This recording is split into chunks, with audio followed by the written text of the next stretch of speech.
DB প্রধান Haruna Rashid বলছেন, MP আনারকে হত্যার পর তার মরদেহটি কিমা করে পাবলিক টয়লেটে ফেলে ফ্লাশ করে দিয়েছে জড়িতরা। পশ্চিমবঙ্গের গোয়েন্দা পুলিশ সূত্রে জানা গেছে, হত্যার পর মরদেহ ফেলার কাজ ৩ জনের ছিল। এরই মধ্যে কসাই জেহাদের কাজ ছিল শরীর থেকে মাংস আলাদা করে কিমা আকারে টুকরো করা, হাড় অতিমাত্রায় ছোট করা এবং মাংসগুলো ফেলা।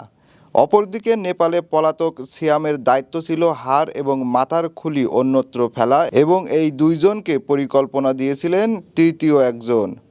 তবে সেই তৃতীয় ব্যক্তিটি ভারতীয় না বাংলাদেশি তা এখনও জানা সম্ভব হয়নি। তবে পুলিশ এবং বাংলাদেশ গোয়েন্দা টিম ধারণা করছে, ঘটনার রাতে মাথা টুকরো করা হয়নি। তবে কসাই জানিয়েছে, মুখ যাতে চিনতে না পারা যায় সেজন্য মাথার ছাল তুলে ফেলা হয়েছিল এবং সেটি পশ্চিমবঙ্গের যশোরের কোনো অংশে দাফন করা হয়েছে অথবা কোথাও লুকিয়ে রাখা হয়েছে। আর পলাতক সিয়াম অথবা তৃতীয় সন্দেহভাজন ব্যক্তিটি এই কাজ করেছেন। সেই সঙ্গে জানা গেছে, এমপি আনারের পরনে থাকা জামা কাপড় টয়লেট রুমে পুড়িয়ে তা ফ্ল্যাশ করা হয়েছে। তবে এখনও এসব তথ্য দুই বাংলার পুলিশের সূত্রে সরকারিভাবে ঘোষণা করা হয়নি। ভারতে খুন হওয়া বাংলাদেশের সংসদ সদস্য আনারুল আজিম আনার হত্যার মূল পরিকল্পনাকারী আখতারুজ্জামান শাহীনকে যুক্তরাষ্ট্র থেকে ভারতে ফিরিয়ে আনার পরিকল্পনা করছে পশ্চিমবঙ্গ ক্রাইম ইনভেস্টিগেটিভ ডিপার্টমেন্ট।